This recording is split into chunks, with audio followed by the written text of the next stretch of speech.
So Garrett, my friend, we're here at Landau, a famous place for coffee and chocolate cake.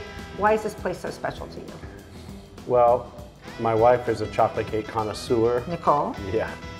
And she says this is the best in the world, and I have to agree with her. There was another chocolate cake place here in this little area. It was called the best chocolate cake in the world is what they called it. I heard about that. But it wasn't. This is. Okay, well, we won't tell them. And we actually had this cake for our wedding cake here. Oh, you did? Yeah, yeah. And where was your wedding? We got married at on the lighthouse in Nazareth. Really? Yeah, and the reception was at Taverna 808, Abel's restaurant, really nice. We got to take you there someday. Yes, I would love to. So now tell us a little bit about the history of Nazareth, the first time you were there, how it inspired you, how did you wind up surfing, you know, the biggest wave and probably the most famous wave in the whole world in Nazareth? It was funny, it was an email from one of the local bodyboarders who worked for a sports program at the City Hall. And he emailed me asking if I could come and check his wave and see if his wave was big and see if his wave was good, and if it was big and good, could I help promote his town, help put a contest on. And smart guy.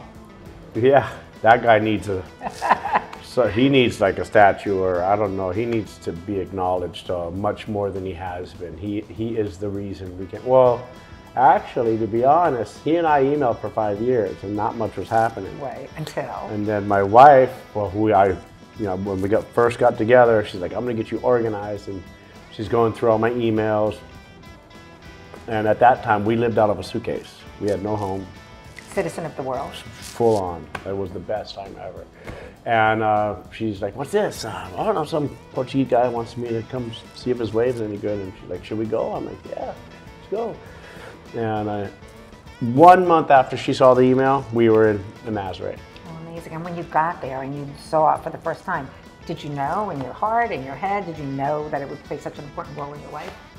Well, first of all, behind every great man is an even greater woman, as you are with your husband. Thank you. And her and I, Nicole, walked up, got out of the car, walked up, and it was like a ta-da moment. It was an astonishing view. The Holy Grail was big. It was huge, and it was the biggest place I've ever seen first time.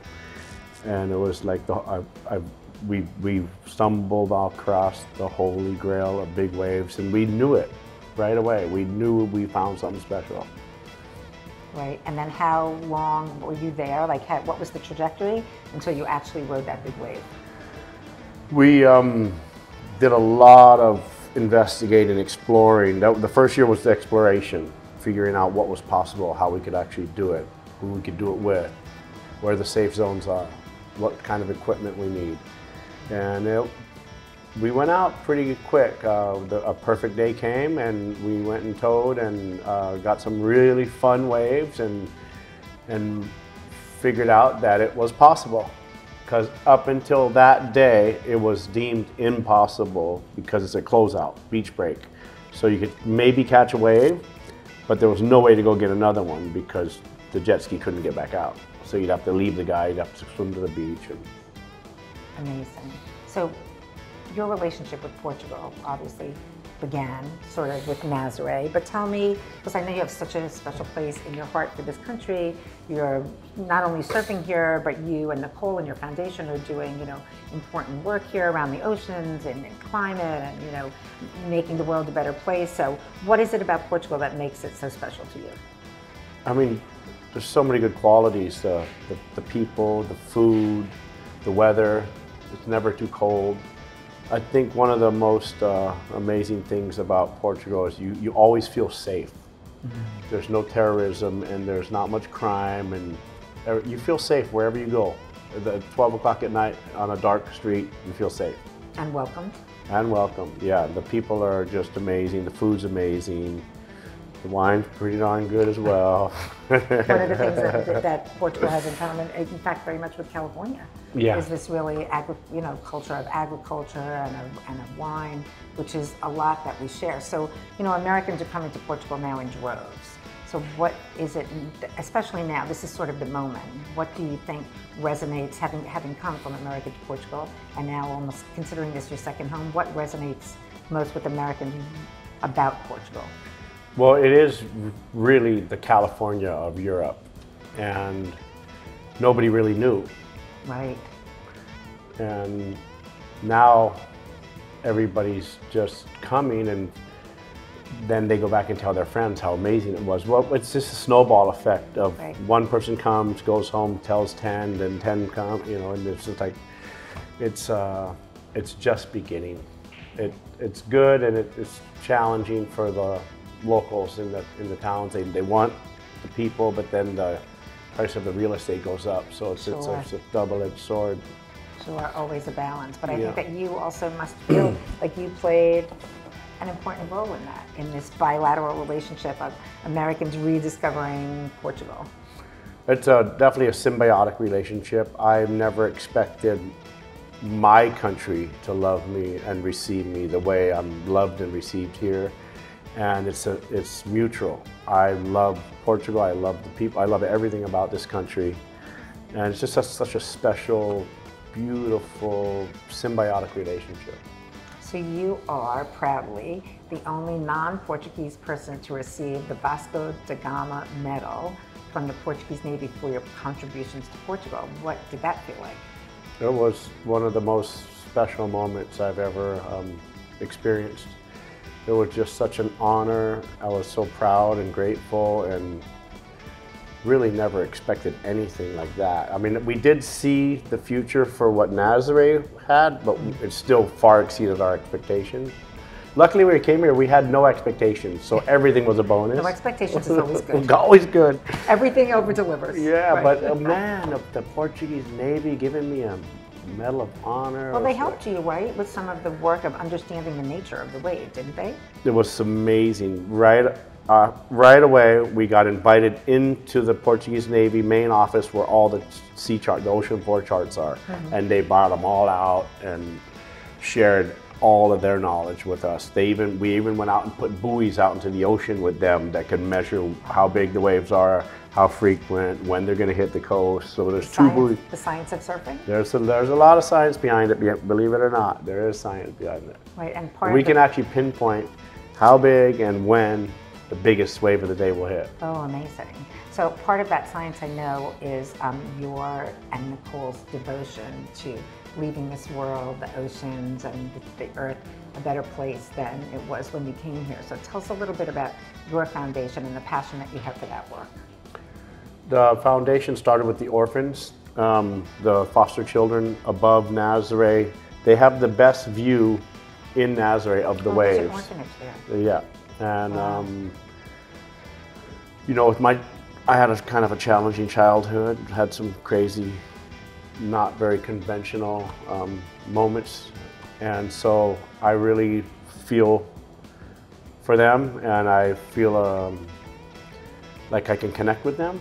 So when I speak with them, I share my story, so that connects us. They're like, whoa, okay, this guy's had, and now he made it. So our goal is to share with them that everything's possible. It doesn't matter where you start. Don't let your past define you, and everything's possible. And it's never too early, never too late to follow your dreams. And through the foundation, we like to help them goal setting, like I do but I do it with the kids. Right. And what do they want to do? And they map it out. It's amazing. And then we take them surfing, surf therapy. So connect them to the ocean. Connect them, get them to fall in love, to get them to care about it, and then nurture stewards of the earth for the rest of their life. And hopefully they'll share with their family, friends, and children. And then you engage them always in ocean cleanup? We do a super fun ocean cleanups on the jet skis, paddle boards, boats, and go into the harbor and dig through the jetties and the rocks, and it's actually really fun. It's almost like a treasure hunt, and so we really have fun getting them to fall in love and getting them, instead of saying, hey, we need to clean up, it's like, let's go have some fun cleaning up, and then share, as they fall in love with it, then share the importance of protecting it and how we can protect it, what we can do. You did that for me. last February when you invited me to Nazaré, and you took me. I was quite brave, I have to say. You were amazing. I was terrified, and you took me. Especially with your past challenges you've had with jet skis. You are a champion, a true champion. Thank you. You took me out on the jet ski, and we rode on the jet ski, and then I rode on the sled, on the life sled, and the waves were breaking around 20. There were some waves. Some 20 feet we went through at the end. We went through one, and it went. Yes. I was like, oh no! Amazing. But that was probably the best part, right? Because it was so like much fun. Exhilarating. Yes, it was exhilarating. I have to say, I had quite an adrenaline rush. But when you talk about bringing people to the ocean to make them fall into the ocean and fall in love with the ocean, and then of course comes the obligation to protect the world and protect the ocean. I mean, that is really a legacy that you should be quite proud of. So thank you. I wanted to talk to you and ask you a couple of questions in something that we call the lightning round. So I'm going to ask you 5 quick questions, and you're going to give me a little snappy answer. Are you ready? I'm not really ready for a snappy answer, but I'll do my best. You're good. You're good. Okay. Favorite Portuguese dish? Believe it or not, migas. Migas, what's migas? It's cornbread and beans and kale, but the only one I really like is Celeste's migas. She has the best migas in the world. Celeste migas, best in the world. Okay, favorite cuisine in general? Whew. I gotta stay true to my Portuguese, but I love Italian food. What it? That's okay. You know, tomato rice and some fried fish. Okay. Can't go wrong. Okay, favorite place to visit in Portugal? This thing is going off, sorry. All right, we'll start the lightning round again. Maybe you can take it if you want to. We'll start the lightning round again. You can just say Portuguese and Italian too. You don't have to. Okay. Don't say Italian, huh? Yeah, no, you can. You 100% can. Okay. You can say Portuguese and Italian too. It's a tie. Okay, You can say it's a tie. Okay, so Garrett, get ready. You ready for the lightning round? I'm going to ask you 5 quick questions, snappy answers. Okay. Ready to go? Let's go. Okay, favorite Portuguese dish? Believe it or not, Celeste migas. Migas is kale, cornbread, and like black-eyed peas, and the only one that I really like is the one from Celeste. She makes the best migas in the world. Okay, favorite cuisine in general? Italian and Portuguese. It's a tie. Like favorite place to visit when you come to Portugal? Nazaré, of course. The lighthouse, Nazaré. Okay. Favorite place to visit when you come to Lisbon? Like for you and Nicole, your secret little place? We actually come here quite often. To LX this is our spot, yeah. Oh, to Landau. Yep. Oh, for the wedding cake. Yep. I love that. Okay, and then... and we tell everybody to come here. Everybody that comes to Portugal, we tell them to come here. If they ask us. Right. You have a lazy Sunday afternoon, where do you go? Walk the beach with Nicole and the kids, and there's these, they're kind of like these icebergy things that are a succulent plant that's kind of invasive, but it's so nice to walk on and then just lay on the succulent plants at Nazaré, close to the water, and just put a blanket down, make a little picnic, or we'll just walk the beach. Always drawn to the ocean, right? Yeah, I love the ocean. So I know that you said this is just the beginning, I'm not done yet, so what's next for Garrett McNamara? Oh, what's next? Well, there's a few other waves out there that are undiscovered, uncharted territory. We just did Morocco last couple weeks ago, and we found another 100-foot wave. In Morocco. Well, I think you were helping me with a relationship with the embassy there. I've had conversations with them via Instagram. Right. They've been very accommodating. Right. Then there's one in Ireland that Cody found. So I was just talking. It's another 100-foot. It is a potential 100-foot wave. And then, just. So you're going to keep moving around and follow the waves. I am really focused on biohacking right now. I'm trying to turn back the clock so that I had this injury since 2016. I have seen the x-ray of your shoulder. Yeah. It's extraordinary. So since this injury, I haven't really gotten myself back to where I want to be. So the goal is to get in really good shape, and not so I just keep riding big waves, but if that 100-foot wave comes and I'm there, I want to feel confident that I can actually ride it if I want to. And be ready to go. Yeah. Okay, well, this has been amazing. I have to say that the one thing that we have in common, besides our friendship, is that we both are American and we both have a special place in our heart for Portugal. And I always like to share my little accoutrement, which is my American flag and my Portuguese flag, sort of both sides of the world for us. So thank you so much for being with us, and stay in touch. We can't wait to see what you're up to next. Thank you. I'm just so grateful to have you as the ambassador, because there's nobody that's done anything like what you're doing here on all levels. Thank you.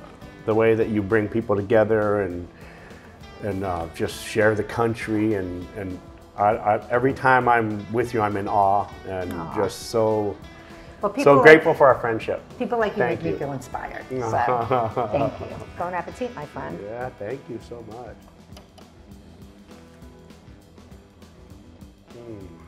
Oh my God. Amazing. Nothing like it. This is creamy, velvety. I don't even know how to describe it. Like, if somebody asked you, oh, what is it like? You're like, how do you describe this? So did you carry it down in your car for your wedding? Yep. Yep. I've brought some across the pond on the plane, so I think that was a great idea. I'm gonna bring some for Nicole and the kids. Mm-hmm.